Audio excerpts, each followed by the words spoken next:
إلى الدنيا والمسلم المصطفى رسول الله صلى الله عليه وسلم وإلى إخواننا الأنبياء والمرسلين والرسل والسلام المقربين خصوصا saudara Imam Junaidi Al-Baghdadi وخصوصا yang sangat Syekh Abdul Halim وبالخصوص والوالدين والهم وإلى خصوصا Syekh Muhammad Al-Fatihah.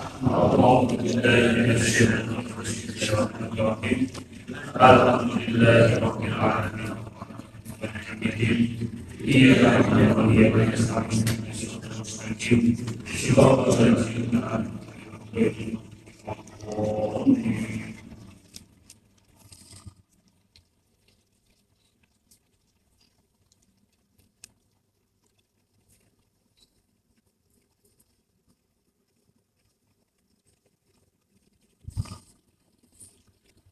Assalamualaikum warahmatullahi wabarakatuh. Waalaikumsalam warahmatullahi wabarakatuh. Alhamdulillahilladzi karrama bani adama wastafa minhumul ulama wa akhrada minhumuz zuhada wal hukama wal kurama wa faddala minhumul arifina billahi wasifat wal asma wa adzaqahum lazzatal mahabbatu wa haqqaqatal asya'i minal ardi was sama. Wassalatu wassalamu ala sayyidina Muhammadin khatamil anbiya alladzi khuliqa min zatihi wa minhu jabal asya wa ala alihi wa ashabihi sadatil awliya wa ala tabi'in wa tabi'in tabi'in lisanin ila yaumil jaza. Subhanaka la ilma lana illa ma 'allamtana innaka antal alimul hakim wa la haula wa la quwwata illa billahil aliyyil azim. Amma ba'd. Masyarakat salikin dan salikah, kaum bapak dan kaum ibu, jamaah pesantren Ahmadiyah, saudaraku semuanya, baik yang hadir di majelis hakikat ini maupun yang mendengarkan di lingkungan pesantren Ahmadiyah, dan juga baik yang mendengarkan melalui audio maupun video streaming Ahmadiyah. Insya Allah mudah-mudahan kita senantiasa selalu mendapatkan limpahan rahmat berkat serta hidayah dari Allah Subhanahu wa taala. Amin ya rabbal alamin. Marilah kita kembali kita mengkaji kitab Syarhus Salikin, maksudnya ialah kitab Hikam, Syarah Hikam Ibnu Athaillah, di mana ialah pada kajian yang lalu kita masih membahas tentang hikmah di sini, yaitu ialah muallif menjelaskan, yaitu kaifa yusridu qalbun suwarul aqwalimu tabi'atun fihim mir'atih, yaitu ialah bagaimana hati itu bisa memantulkan cahaya padahal dalam hatinya terlukis semua gambar-gambar selain Allah Subhanahu wa taala. Pada kajian yang lalu kita sudah membahas bahwa sesungguhnya ialah bagaimana hati itu bisa memantulkan cahaya pada di dalamnya terlukis gambar-gambar selain daripada Allah. Bagaimana hati bisa bercahaya sementara masih ada, kajian dulu kan sudah dibahas bagaimana hati bisa bercahaya sementara di dalam hati kita itulah masih ada sesuatu selain daripada Allah Subhanahu wa taala. Sesuatu selain Allah itulah yang menyebabkan nur cahaya itu adalah menjadi tidak masuk ke dalam hati. Nah, itulah yang disebut ialah dinding-dinding, atau yang disebut ialah lukisan-lukisan, atau yang disebut pula ialah boleh patung-patung, atau ekstrimnya ialah Tuhan-Tuhan selain Allah yang di dalam diri kita, yang menjadi penghalang nurullah, nurul haq, cahaya Allah yang akan masuk ke dalam hati. Itulah yang menjadi penghalang dinding itu dan memantul. Oleh karenanya ialah senantiasa selalu diri kita ialah ingat kepada Allah Subhanahu wa taala. Senantiasa selalu ialah membersihkan diri dari berbagai macam bentuk penyakit hati agar hati itu tidak terdapat patung-patung atau dinding atau lukisan atau gambar selain daripada Allah Subhanahu wa taala, sehingga cahaya itu dapat masuk ke dalam hati sebagai nurullah, penerang di dalam hati. Dengan kata lain ialah hati itulah sebagai penerang di dalam perjalanan kita menuju kepada Allah Subhanahu wa taala, yang dapat menggelapkan hati, yang dapat membuat suasana hati menjadi runyam, menjadi rusak. Ialah karena ada sesuatu itu selain daripada Allah. Harta dijadikan Tuhan selain Allah, jabatan, anak, istri, berbagai macam bentuk kenikmatan. Itulah yang disebut gambar-gambar atau lukisan-lukisan yang menjadi dinding, sehingga cahaya nur akan memantul kembali, tidak akan masuk ke dalam hati. Sebagai contoh, sebagaimana bahwasanya kita ini ialah diberikan kekuasaan oleh Allah untuk hidup di dunia. Dengan kata lain, bagi orang-orang yang mengamalkan ilmu tauhid dan hakikat, Allah memberikan fasilitas hidup di dunia ini adalah sebagai bekal di dalam perjalanannya menuju pada Allah, bekal sebagai hidup kelak di akhirat. Apabila sarana prasarana yang sudah Allah berikan kepada kita adalah menjadi sesuatu yang lebih dicintai daripada Allah, inilah yang menjadikan hati menjadi gelap. Inilah yang menjadikan nur itu tidak sampai masuk ke dalam hati. Allah memberikan berbagai macam sarana dan prasarana gemerapnya kehidupan dunia, sehingga dengan harta ia menjadi lupa kepada Allah. Dengan harta ia menjadi bakhil. Dengan harta ia menjadi pelit, sehingga tidak ada harta yang untuk digunakan di jalan Allah.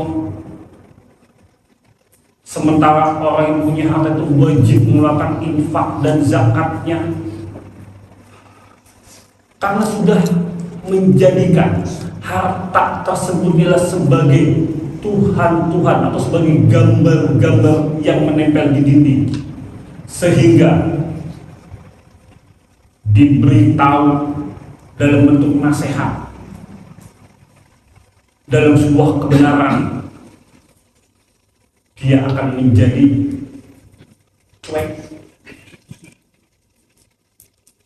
tidak mau dengar, padahal apa yang disampaikan adalah sebuah kebenaran untuk dirinya.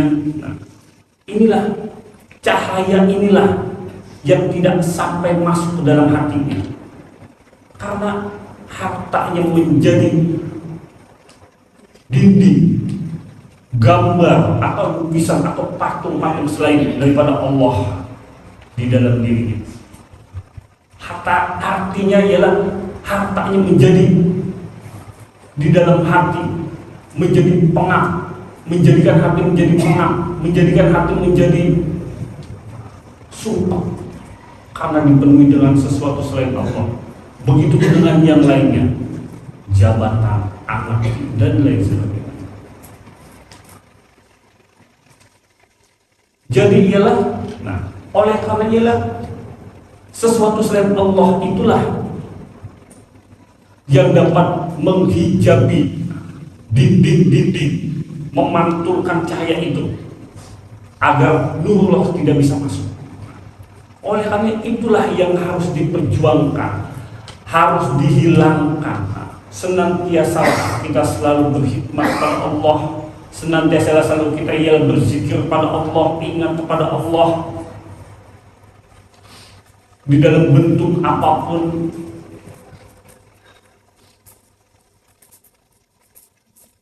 Apabila ada yang menasehati untuk berbuat kebaikan, maka dengarkan dengan telinga kanan, sehingga apa yang baik untuk dirinya diterima untuk dirinya, masuk ke dalam hati, sehingga menjadi perubahan di dalam dirinya, sehingga dirinya menjadi lebih baik, sehingga hatinya menjadi lebih jernih, lebih tenang. Inilah tanda-tandanya bagi orang yang nurullah itulah masuk ke dalam hati, karena sudah tidak mencintai apapun kecuali yang hanya pada Allah Subhanahu wa taala. Cintanya murni hanya kepada Allah. Inilah bagi orang yang ialah sudah bisa hatinya itu ialah menerima Allah. Tapi apabila tidak, dia akan memantul, akan ada dinding gambar lukisan selain daripada Allah yang memantulkan cahaya, yang menyebabkan nurullah itu tidak akan bisa masuk dalam hati. Yang kedua ialah am kaifa yarhalu ilallahi wa huwa muqabal bisahwati.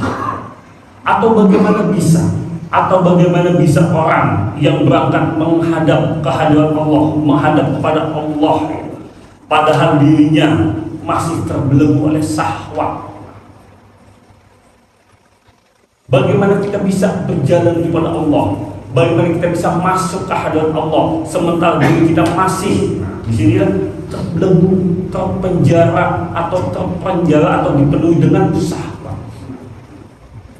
Sedangkan syahwat itu, yaitu syahwat atau kecintaan terhadap sesuatu, keinginan, itu kan sebuah anugerah dari Allah. Di mana Allah ya, Zuyina linnasi hubus-sahwati minan nisa wal banin, lahir dijadikan indah pandangan manusia kecintaan terhadap berbagai macam bentuk gemerlapnya dunia, pasangan, anak, harta benda, berbagai macam bentuk perhiasan, kemewahan, sawah ladang, dan lain sebagainya. Kecintaan itulah sebuah anugerah dari Allah Subhanahu wa taala. Dan apabila kecintaan itu sampai melupakan kita kepada Allah Subhanahu wa taala, sampai kapanpun kita tidak bisa masuk atau berjumpa dengan Allah, masuk ke hadirat Allah, karena selama itu diri kita masih terpenjara oleh berbagai macam bentuk kecintaan kepada selain Allah Subhanahu wa taala. Kecintaan terhadap pasangan yang menyebabkannya menjadi disetir, bisa. Kecintaan terhadap pasangan bisa menjadikan ialah berbagai macam hal. Contoh, saking cintanya kepada suami atau istri, pasangan mau ngaji akhirnya terhalang karena pasangannya minta sesuatu yang menyebabkannya terhalang untuk datang ke taklim, untuk datang ke amaliyah. Lebih mementingkan pasangannya, lebih mementingkan anaknya, lebih mementingkan harta benda dan lain sebagainya. Ini kan hal yang umum. Apabila itu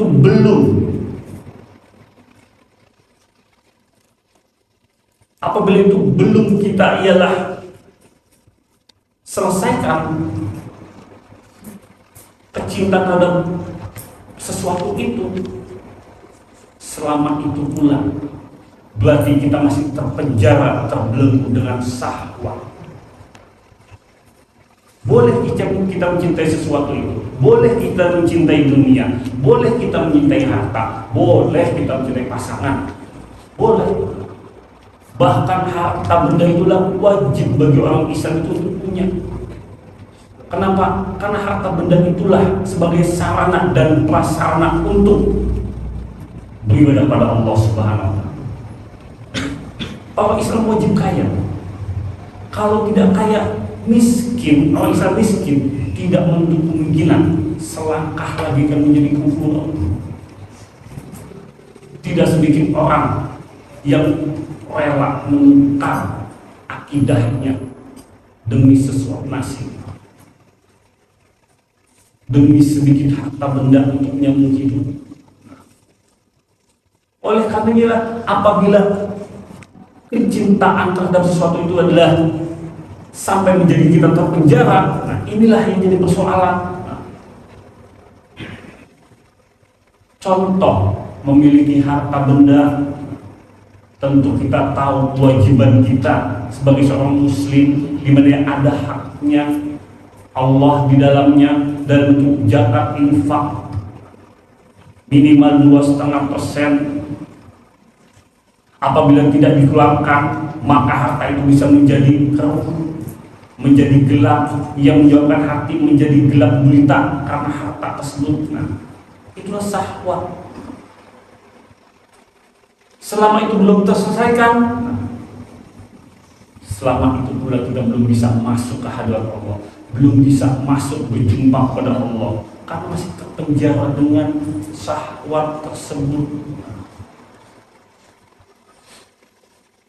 Jadi oleh karena inilah di dalam bentuk kecintaan itu, dalam bentuk anugerah, bagaimana kita bisa memanage, bagaimana kita bisa mengendalikan kecintaan tersebut adalah untuk dipergunakan di jalan Allah Subhanahu wa Ta'ala, untuk dipergunakan semaksimal mungkin bekal untuk menuju pada akhirat. Itulah yang disebut ialah bagaimana di sini mau dijelaskan ialah an kaifa yarhamu illallahi wa huwa muqabbalun bisyahwatih, atau bagaimana bisa engkau menghadap kehadiran Allah padahal masih terbelenggu oleh syahwatmu. Nah, yang ketiga ialah an kaifa yama'u an yadahullah adalah hadratullahi wa huwa lam yatatahhar min janabati ghaflatih. Yaitu ialah bagaimana bisa atau bagaimana mungkin atau bagaimana orang bisa tamak agar dapat masuk ke hadirat Allah padahal hatinya itu ya belum suci dari janabah ghaflah, atau kelalaian. Di sini mau menjelaskan itulah bagaimana mungkin diri kita bisa masuk ke hadirat Allah, bisa merasakan berbagai macam bentuk kenikmatan dalam bentuk rahasia Tuhanan, berbagai macam bentuk kenikmatan dalam bentuk rahasia hakikat, ilmu tauhid dan hakikat, terbukanya hijab boleh seperti itu. Mungkin bisa jadilah bagaimana kita bisa merasakan bagaimana nikmatnya di dalam ibadah sholat, bagaimana kita bisa mendapatkan nikmatnya di dalam ibadah puasa, zakat, haji, dan lain sebagainya. Sementara diri kita masih berjanabah, masih mengkali ialah hadas besar dari kelalaian. Apa itu ghaflah? Kelalaian, lupa dari mengingat kepada Allah Subhanahu wa Ta'ala. Selama kita masih ghaflah, selama itu pula kita masih hadas besar, berjanabah, selama itu pula kita tidak akan bisa merasakan berbagai macam bentuk nikmat di dalam ibadah. Selama itu pula kita masih belum bisa mendapatkan atau merasakan berbagai macam rahasia-rahasia wilayah Tuhan, karena masih goflah, lalai dari mengingat Allah. Karena adanya ialah kita hadas besar, janabah. Berjanabah inilah hadas besar. Apa sih? Lupa mengingat kepada Allah Subhanahu wa Ta'ala. Lupa dari segala sesuatu, ingat kepada Allah. Padahal Allah sudah memberi kita berbagai macam bentuk sarana perasaan di dalam diri kita untuk senantiasa ingat kepada Allah. Dan kita tidak tahu menjadi tahu. Wa ja'alakum sam'a wal absar wal afidah la'allakum tashkurun. Allah memberikan kepada kita ialah penglihatan, pendengaran dan hati agar bersyukur. Untuk apa? Bersyukur, senantiasa ingat kepada Allah. Oleh karenanya orang yang bersyukur kepada Allah, dia selalu senantiasa ingat kepada Allah. Di dalam hatinya ia selalu senantiasa ingat kepada Allah.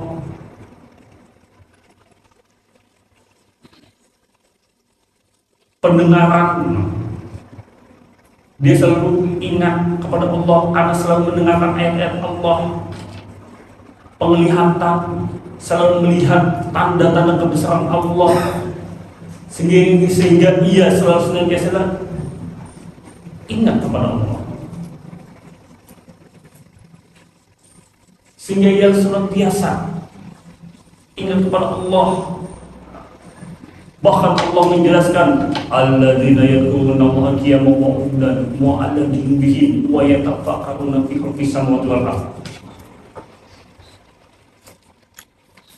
Mereka senantiasa selalu ingat kepada Allah, baik di dalam berdiri, baik di dalam duduk, baik di dalam ialah berbaring, senantiasa memikirkan langit dan bumi, memikirkan kejadian alam semesta. Inilah orang yang selalu ingat kepada Allah, yang hatinya selalu ingat kepada Allah, senantiasa selalu ingat dengan berzikir. Sehingga dilanjutkan ialah Rabbana ma khalaqta hadza batilan subhanaka wa ta'ala. Ya Allah, memang tidak ada yang kau ciptakan ini dengan sia-sia.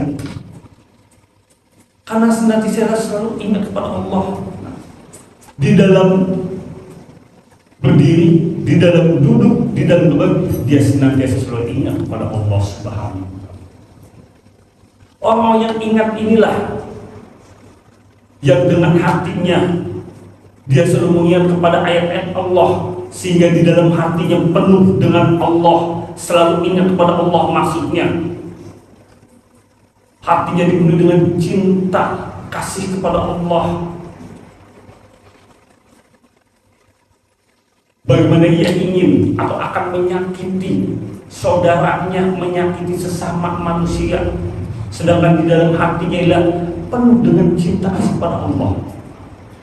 Penglihatannya selalu melihat tanda-tanda kebesaran Allah, selalu dia mengingat kepada Allah. Apa yang dia pandang dalam bentuk basiratul qalbi, pandangan cahaya atau pandangan mata hatinya, dia selalu ingat kepada Allah, mengembalikan semua kepada Allah, sehingga pandangan selalu tertuju pada Allah. Baik di dalam pendengaran, dia selalu mendengarkan apa itu yang namanya ayat-ayat Allah, apa yang masuk, yang menjadi kebaikan untuk dirinya, sebagai bentuk untuk muhasabah dalam dirinya, untuk menjadi berubah menjadi lebih baik, sehingga terangkum semua itu, sehingga terangkum. Jadi orang-orang yang senantiasa ialah mensucikan dirinya dari hadas besar, goflah, dari lupa kepada Allah, lupa ingat kepada Allah. Dia selalu memikirkan segala sesuatunya dalam bentuk syuhud dan musyahadah, bahwa apa yang dia lihat dalam bentuk pandangan cara ilmu tauhid dan hakikat, dalam bentuk tauhidul af'al, tauhid asma, tauhid sifat dan tauhid zat, dia senantiasa ialah selalu mengembalikan kepada Allah dalam wujudul haq. Dia mengembalikan semua kepada Allah, sehingga dia selalu senantiasa ingat kepada Allah di dalam segala perbuatan, nama, sifat, dan zat, sehingga tidak ada sedetik pun dia lupa kepada Allah. Berarti dengan kata lain, mandi dalam bentuk janabat, mandi dalam bentuk adalah hadas besar dengan ilmu tauhid, dan dengan senantiasa ialah mengamalkan ilmu tauhid, agar senantiasa selalu ingat kepada Allah Subhanahu wa Ta'ala. Selama dia lupa kepada Allah, selama itu pula dia berjanabah, selama itu pula dia ghaflah, selama itu pula dia lalai dari mengingat kepada Allah Subhanahu wa Ta'ala. Bagaimana bisa masuk ke dalam hadirat Allah? Bagaimana dia bisa masuk berjumpa kepada Allah sementara dirinya dipenuhi dengan kelalaian, sementara dirinya penuh dengan hadas besar, lupa dari ingat kepada Allah Subhanahu wa Ta'ala.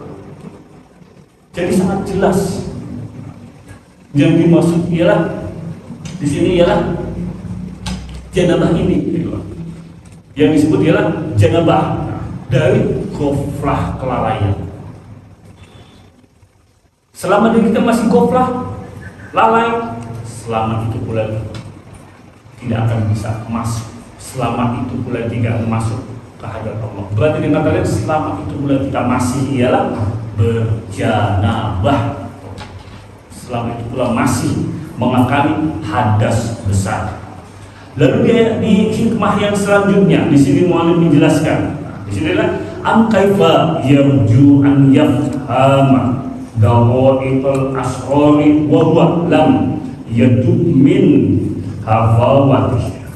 Atau bagaimana bisa berharap atau paham terhadap rahasia-rahasia yang halus padahal ia belum bertaubat untuk menembus semua kesalahannya.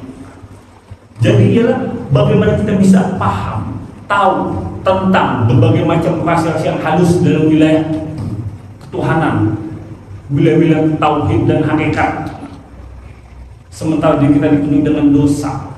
Maksudnya bertaubat dari semua itu, dari memahami hal-hal untuk memahami, untuk mendapatkan rahasia ketuhanan tersebut.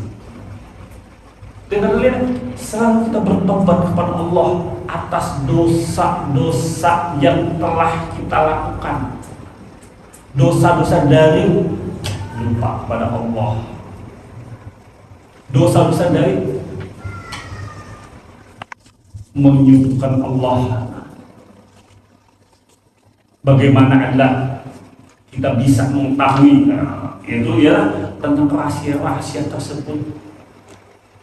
Bagaimana kita bisa mengetahui rahasia ketuhanan sementara dalam tingkat mungkin kita masih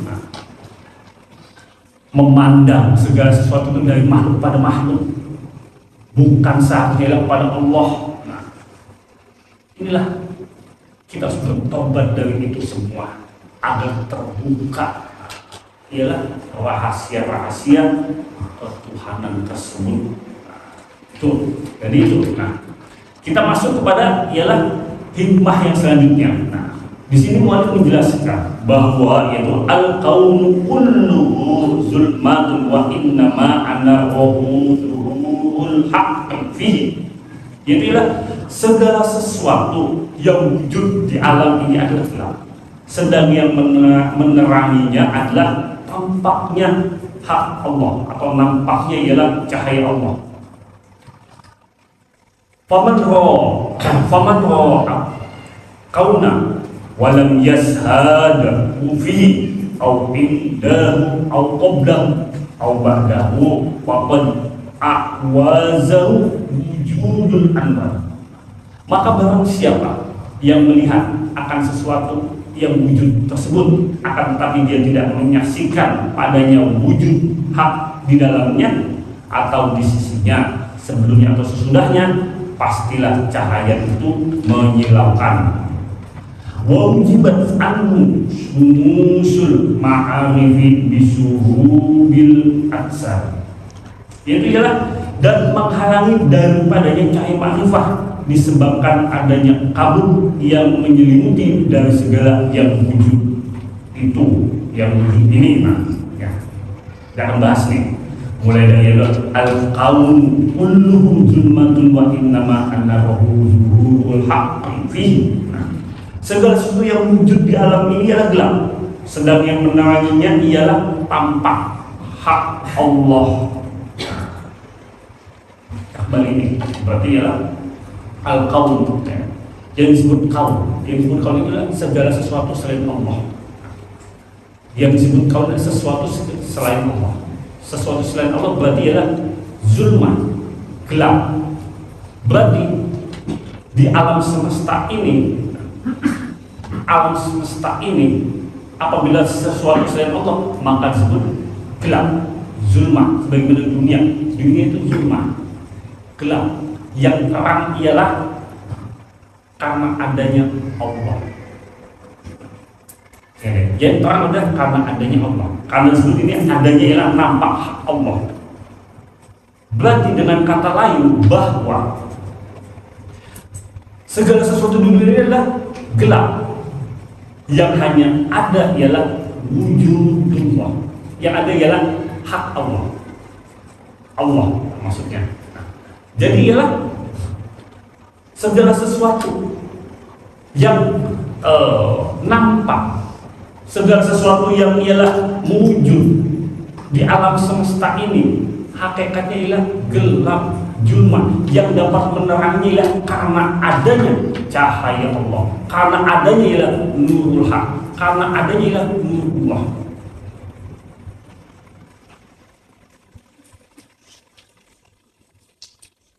Jadi segala sesuatu itu ialah yang disebut kaun, segala sesuatu selain Allah itu adalah gelap. Bagaimana kita bisa menganggap bahwa yang disebut segala sesuatu itu ialah dapat menerangi diri kita?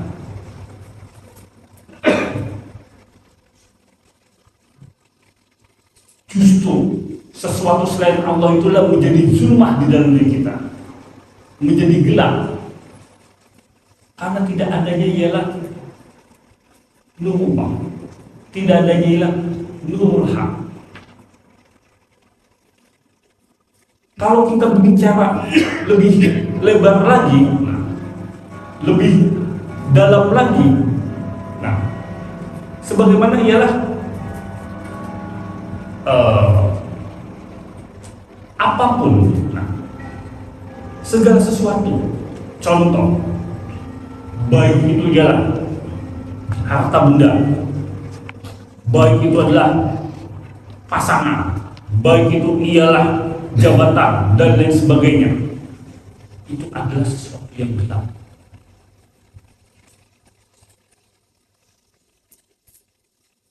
Yang dapat meneranginya ialah karena adanya Allah, karena adanya ialah nurullah, cahaya Allah. Contoh, nah, contohnya ialah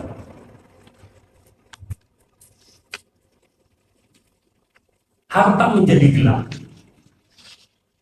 tapi karena adanya cahaya Allah, karena disebutkan di sini adanya cahaya yang meneranginya, nah, sehingga harta tersebut ialah menjadi terang.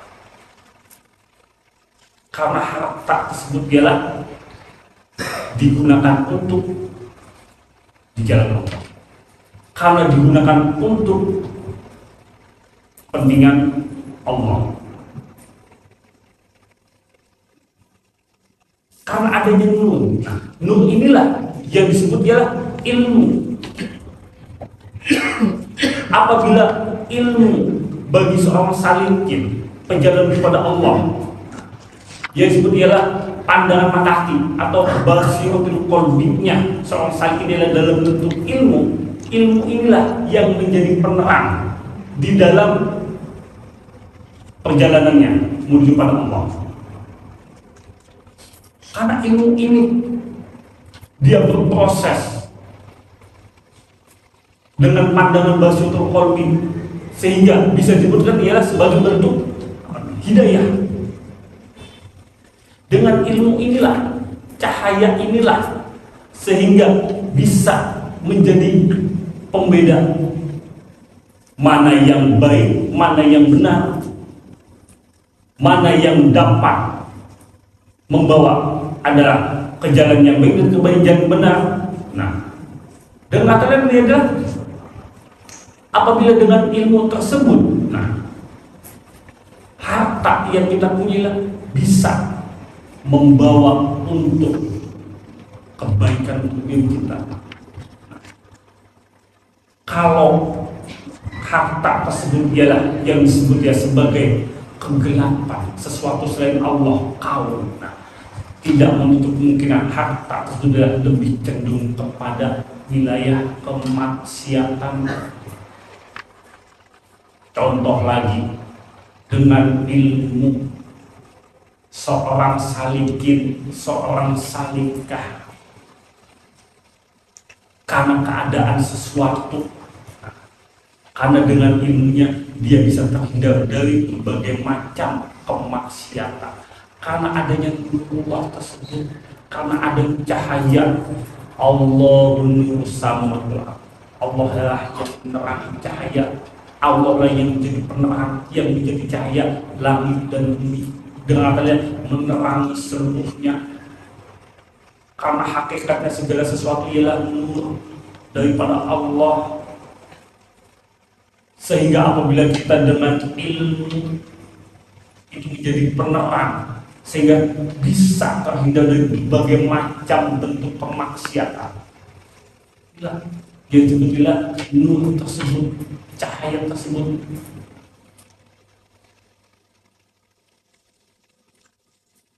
Apabila tidak, nah, akan menjadi gelap. Nah, itulah pentingnya kita mempunyai ilmu, nah, agar tidak terlunta-lunta di dalam perjalanan kita menuju pada Allah Subhanahu wa Ta'ala. Karena sangat penting sebagai penerang. Jangan sampai ya, kalau dianalogikan dulu kalau satu Bapak Musida pernah sering menjelaskan, jangan sampai ialah seperti semut yang mencari gelas padahal dia di dalam gelas. Maksudnya ialah nur tersebut, cahaya tersebut, apabila cahaya tersebut ialah untuk menerangi sesuatu, maka cahaya itu akan menerangi sesuatu itu di depan. Apabila cahaya itu adalah tidak menerangi sesuatu, berarti dengan lain sesuatu itu akan tersilaukan dengan cahaya tersebut. Jadi ya, oleh karena ilmu nur itulah menerangi sesuatu itu di depan, tidak di belakang, tidak di samping, tidak di kiri kanan, di depan menerangi segala sesuatu itu. Nah, dengan nur itulah kita bisa mengetahui berbagai macam bentuk ialah kebaikan untuk diri kita di dalam perjalanan kita menuju Allah Subhanahu wa Ta'ala. Itulah. Nah, oleh karenanya ialah di sini Wali menjelaskan, barang siapa yang melihat sesuatu tersebut dalam wujud, berarti dia ialah akan tetapi dia tidak menyaksikan hak Allah di dalamnya atau sisinya sebelumnya atau sesudahnya, pasti cahaya itu menyilaukan. Maksudnya lah, bagaimana kita melihat sesuatu tersebut, yang disebut sesuatu tersebut, sedangkan kita tidak melihat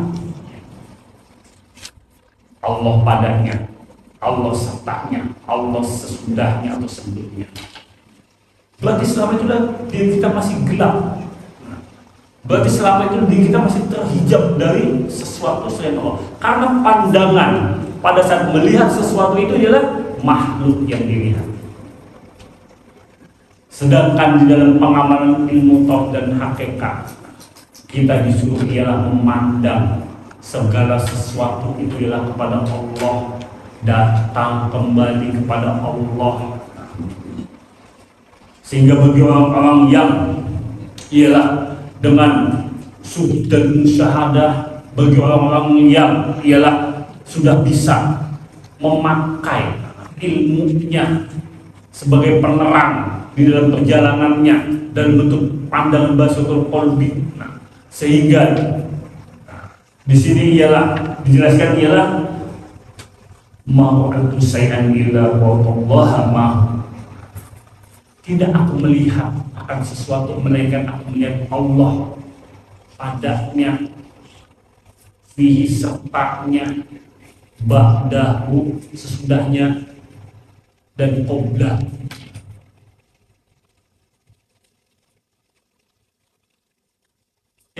Tidak aku melihat Allah melainkan aku melihat Allah padanya, sertanya, sesudahnya, dan sebelumnya. Berarti orang-orang inilah orang-orang yang memandang lurus, memandang dengan ilmu bahwa ialah cahaya masuk ke dalam hatinya, sehingga kejadian yang ia lihat, kejadian apa yang dia rasakan, kejadian apa yang ada di hadapannya ialah dengan nur, dengan cahaya tersebut dia melihat Allah padanya, Allah sertanya, Allah sebelumnya, dan Allah sesudahnya. Jadi pada saat kita melihat segala sesuatu yang yang ada di hadapan diri kita, maksudnya segala sesuatu yang nampak, yang wujud di dalam diri kita, yang nyata, yang maksudnya yang di depan, yang di hadapan kita. Apabila dengan nur, dengan ilmu, dengan cahaya, kita akan melihat ialah Allah padanya, sertanya, sebelumnya, dan sebelumnya. Jika yang kita lihat ialah kembali pada saat dihadapkan suatu masalah kepada makhluk dan kembali kepada makhluk, nah ini kan yang repot. Berarti dengan kata lain adalah tidak menutup kemungkinan adalah menjadi dosa syirik karena mengembalikan perbuatan, menganggap bahwa ada perbuatan selain daripada Allah Subhanahu wa Ta'ala. Jadi perbuatan itu dikembalikan kepada makhluk. Pada saat kita melihat orang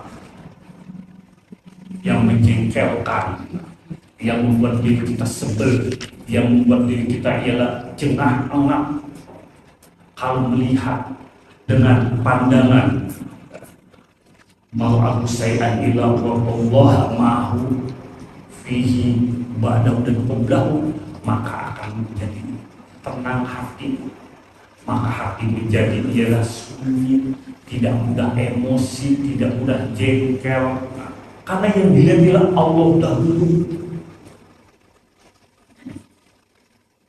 tidak melihat makhluk. Jadi hati menjadi tenang, jernih. Nah, kalau melihat makhluk akan menjadi repot. Nah, akan menjadi berantakan. Hati menjadi ialah gelap gulita, tidak menutup kemungkinan ia menjadi sumpah serapah melihat orang yang kita sebelin. Tapi kalau kita melihatnya ialah Allahnya dulu, berarti dengan kata lain ialah terbukalah itu kelapangan hati.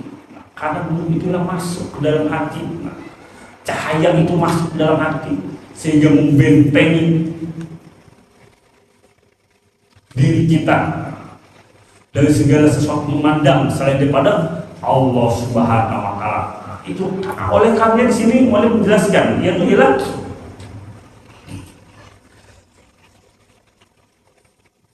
dibagi menjadi 4.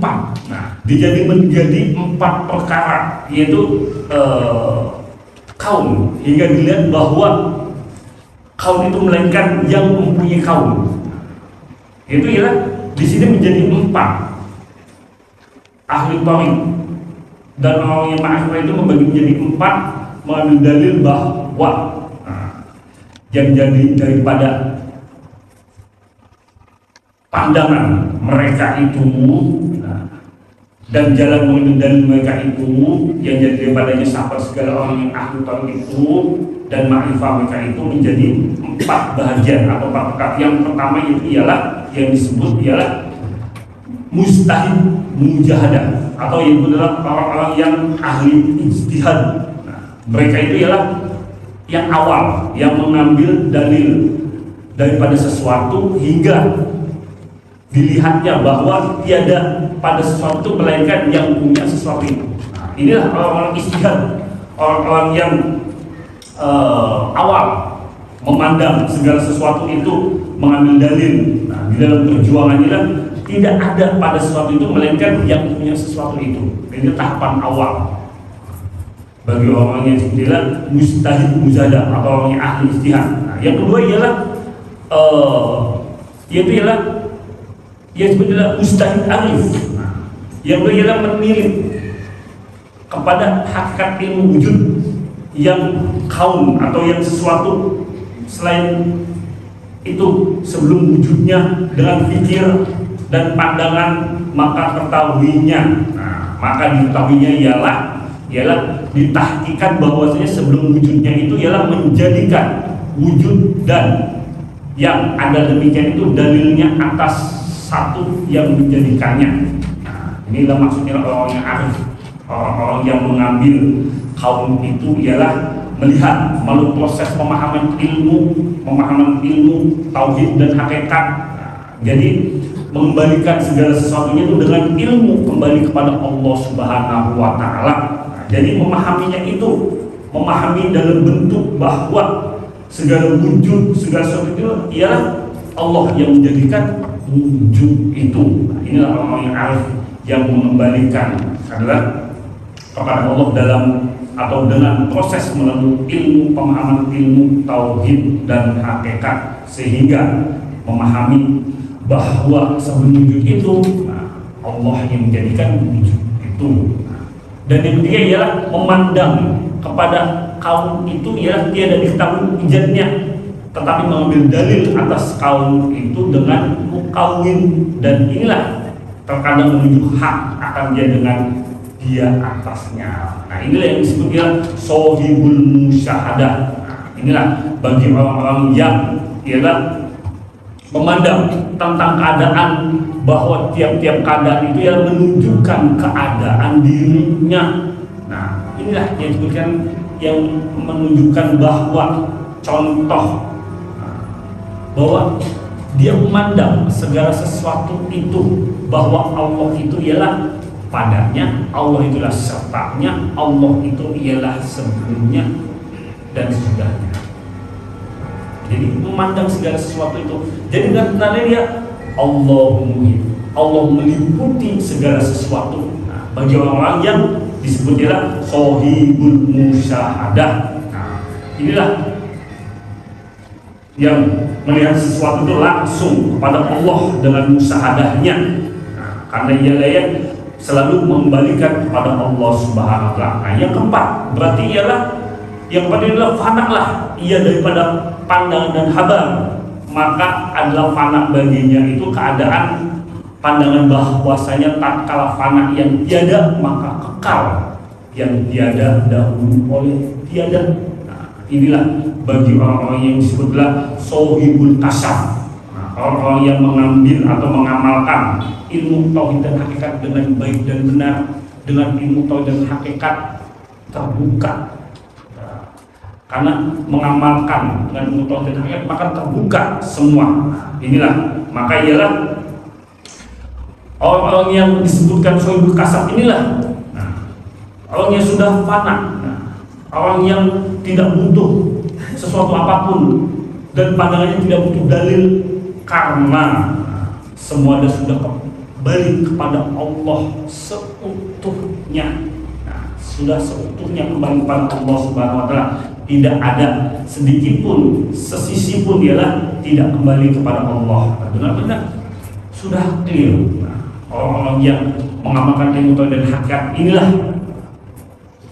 yang dengan baik dan benar yang disebutlah shahidul kasab dan tauhid. Nah, wajibat anhum suhu, maksudnya wajibat anhum sumusul ma'arifin bisuhubil aksar, yaitu yang menghalangi daripada cahaya makrifah disebabkan adanya kabut yang menyelimuti dari segala wujud ini. Nah, inilah padahal yang menghalangi segala sesuatu dari makrifah kepada Allah yang sebutnya terhijabnya diri kita dari dinding-dinding hijab.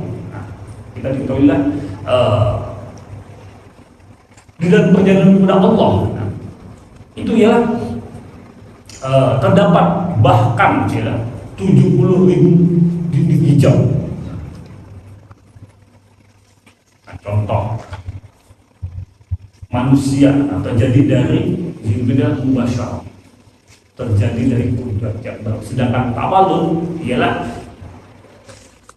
dari kudrat yang baru. Maksudnya adalah begini, kita manusia itu ya menciptakan akan sesuatu.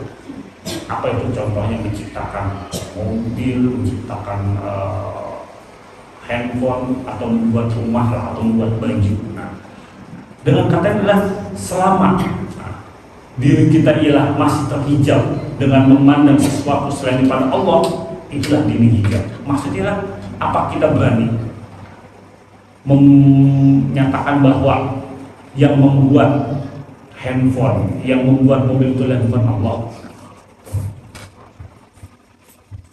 Kalau selama itu kita ialah menyatakan yang membuat itu bukan Allah, berarti selama itu pula kita masih terhijab, terdidik. Nah, kan berarti itulah yang dapat menghalangi terhijab diri kita ialah sampai atau makrifah pada Allah Subhanahu wa taala. Nah, itulah yang memiliki segala seluruh wujud ini, alam semesta.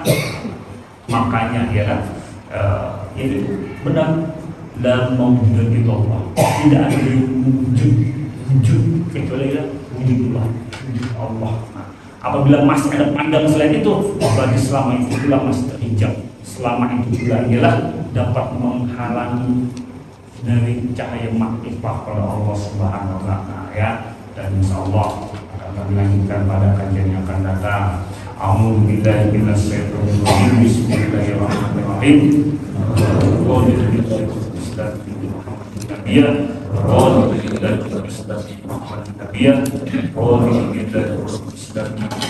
Ya asyhadu an la ilaha illallah wa asyhadu anna Muhammadan rasulullah. Wassalamualaikum warahmatullahi wabarakatuh.